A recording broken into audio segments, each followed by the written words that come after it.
Hey, what's up, you guys? My name is Christina. Welcome to Software Engineer Pros. Welcome to my YouTube channel. For those who are brand new or you're visiting for the first time, the type of content that I do is helping prepare a transitioning professional from where they're at to become a valuable asset to any development team by teaching you guys how to prepare for the role. And it's not just about coding, right? Software development is coding, that's the main part, but there's other aspects to the role that you need to know for you to succeed. So that's the type of content that I cover in this YouTube channel. And for those who don't know, I also run a mentorship group. It's a Software Engineer Pros Facebook group. So if you want to join that mentorship group, you can see the link somewhere in the description below. All right. Now for today's video, I'm going to talk about develop projects that shows an employer that you are an asset. All right. Very, very important video. Now, prerequisites. Before you start watching this video, if you're someone who knows how to code, right? Like you've gone through the fundamentals, you know how to code, you know how to do front end, a little bit of back end, like you know how to code without so much hand holding. You understand syntax, programming concepts, object-oriented programming. So if you have some type of foundation when it comes to coding, then this video is for you. All right. Now, if you're someone who is completely brand new and they never ever written a line of code in their lives, listen, you can watch this video for information, but I don't recommend you starting at this step. All right. So if you're completely brand new and you don't know how to code, then this video is not for you yet. It'll be for you later on once you know how to code, but not for this video. And I do have other videos on my channel that's more beginner friendly, teach you how to code and etc. All right. Awesome. So let's get into today's video. So with the projects, right? Now, you probably have heard this many, many times as you've been following tech influencers, tech content creators, and etc. You probably have heard the notion of, hey, build projects, right? Because one of the ways you're supposed to get a software engineering role is to show proof to employers that you know what you're doing by building projects. And when you build projects, especially if it's an MVP, a minimum viable product or software product, then you're showing employers that you can build end-to-end applications. And that will help you build your credibility as a transitioning professional to land a software engineering role. Now, I know it's 2024. I know the job market is crazy, so you're going to have to be very strategic on which projects that you pick and how you put your projects together to show the employers that you are an asset and you are a credible developer, meaning that you can show proof that you can build these applications end to end. All right. So that's super critical, super important. And probably one of the missing gaps or missing information that content creators or tech influencers are missing is that they tell you to build projects, but they're not sharing with you what major components are needed in the project. That way an employer can see that, all right, this candidate right here, yeah, they know how to build end to end because they have this in their project. All right, so we're going to cover that today. All right. Now I'm going to go over this document right here. So the whole purpose of this training is to show you what types of projects that employers can see that you're an asset to any development team.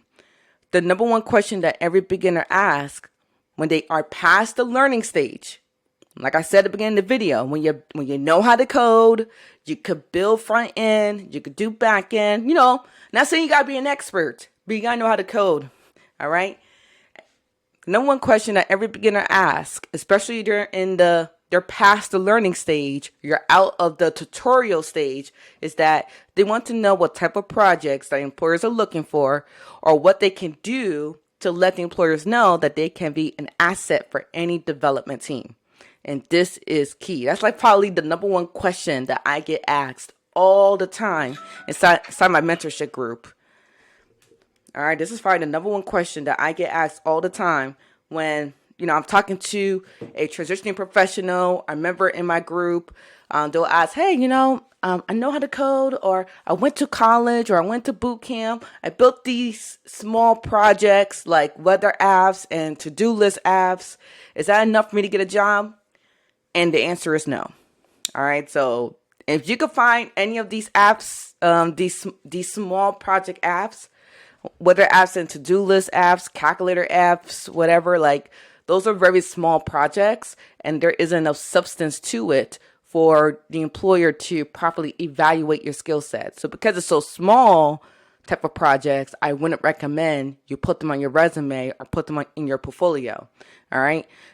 Your projects must have substance. So this is probably the number one question that every beginner asks me, especially in my coaching program and my mentorship group. All right. And the thing about projects is that projects is a reflection of your potential. And that's all they are, right? That's all they are. Because once you land that entry-level role, like that's it. That's it. Like you don't have, if you were to switch companies or you move up into the company, they were not going to ask you to show more proof of projects ever again. It's like once you get in as a software engineer, then you can kind of just maneuver as you go. And of course, it'll be more technical questions instead of showing proof, instead of projects over time as you explore into your development career. All right. Now, let's go to the agenda. Let's talk about essential project types, fundamentals. I'm going to cover that. Like before you build projects, here are some of the fundamentals you must have down pat. Project types, and then the major components you should have in your project. All right. All right. Fundamentals you must know before developing an application. All right. So I share this with my clients. For those who don't know, I'm a software engineer coach. So I do work with clients who are looking to strengthen their skill set as a developer. And before I let my clients build any projects, I always make sure they have these top 5 fundamentals down. Because as a coach, if I don't see that they're strong or competent in these 5 areas of fundamentals, then they're going to struggle building a project. They will struggle, and they're going to end up pulling their hair and like calling me like, Christina, I got this error, or I'm not sure what to do, and da. Right? So to avoid all that, to avoid the emotional headache and the roller coaster, my job as a software engineering coach is to make sure that my clients understand the fundamentals. All right. So number 1, make sure you understand programming basics, right? So you should know what a function is. You should know what an if statement is and how to use it. You should know the different while loops, do while loops, for loops. If this sounds foreign to you, that means you haven't taken a programming class yet. So fundamentals. So you should know your programming basics, right? Understanding the syntax and understanding, those basics. Super important. That solid understanding will be a great foundation from this point forward in your career. Number 2, make sure you understand object-oriented programming. It's probably one of the most important topics you must dive deep into and learn how to implement in your code. And be able to not only use it in your code, but being able to articulate it. All right, so object-oriented programming. Number 3, make sure you're comfortable with designs and software architecture. Number 4, you should also learn the solid design principles. Super critical. Like, for example, when you create a function, for example, your function should not be doing 2 different tasks in the one function. It goes against the rules of single responsibility principle, for example, and that's under the solid design principle. So definitely take time to learn that. And of course, number 5, make sure you have a solid understanding of the software development lifecycle. And it's critical for you to understand the process of building an application from concept or idea and go through the whole cycle until you get the end product, which is the software. All right, what type of applications can you build? All right, so this is very dependent on the type of developer you want to be and where you see yourself in your tech career. All right, so what type of applications can you build? All right, so let's say you want to be a front-end developer. You could build web applications, If you want to be a mobile developer, build mobile apps. It could be iOS, Android apps, etc. If you want to be a full stack developer, obviously you can build an API service. You could build web applications, desktop applications. So there's different options. And a lot of people, after you learn like full stack development, if that's like your choice your choice or your path that you want to take, you can kind of mix up the project types. I know in my portfolio, most of my projects were web applications.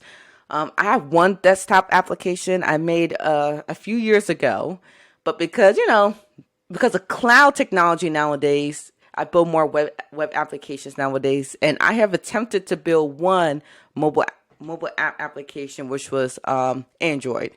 With Android development, they use Java, so that was a pretty cool experience. So for my personal portfolio, when I was coming up as a software engineer, I had a various different types of projects in my portfolio. Because just in case, right? If I see a job for mobile development, I could apply to it. Say, boom, I got this project, I already built it. I can show proof. I could talk about it.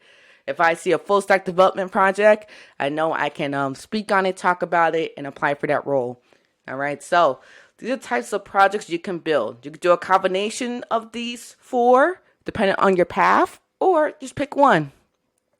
And whichever one that you do pick, make sure it's a project of substance and not just a to-do list app or whatever small application you made while you're in school or boot camp. All right. Nothing against boot camps in college, y'all, by the way. I just know that they're small assignments, they're small exercises. All right. Now, let's talk about the major components that's required to have in your application. All right. So basically, when an employer or when you're going through an interview, right, and a senior developer asks you, hey, can I see one of your projects? Can you talk about your project a little bit?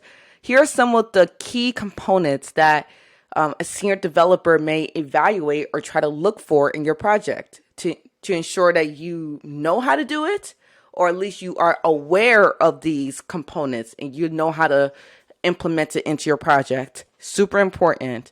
All right. And some of these I listed here, a lot of beginners, a lot of entry-level folks don't typically know this up front. Most of the time they don't.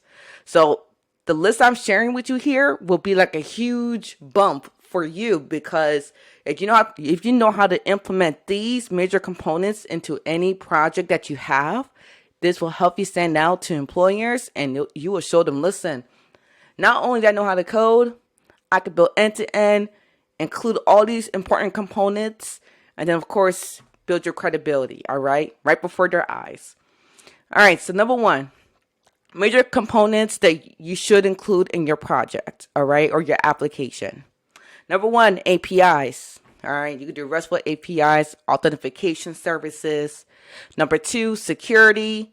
All right, so authentication, authorization, data protection. So you can add some type of security element to your application. Now, before I continue, keep in mind that you're not required to have all these seven components in your project, but it's just ideas or certain components you can just add to your project. I'm not saying you have to have all these in here, in your project. It's not like a total must, but it's definitely major components that employers are looking for. All right, going to number 3.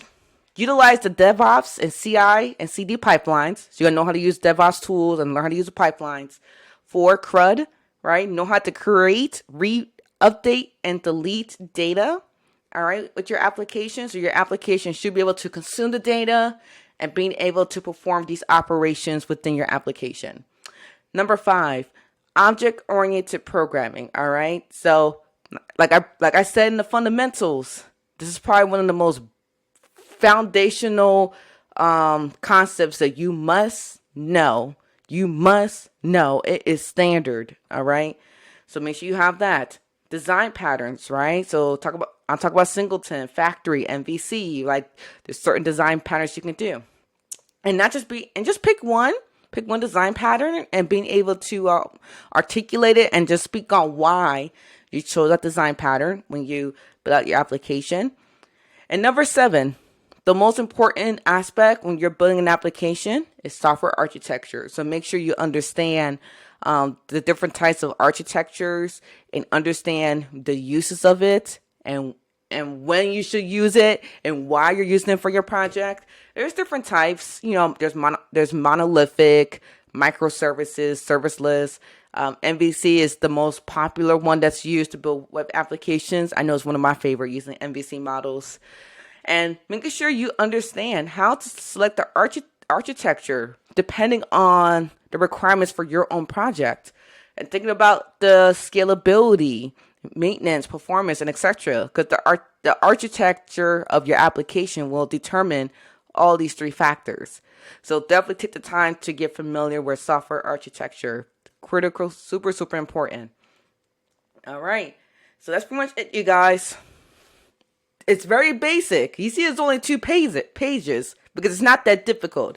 It's not that difficult, right? Concept-wise, it's not that difficult.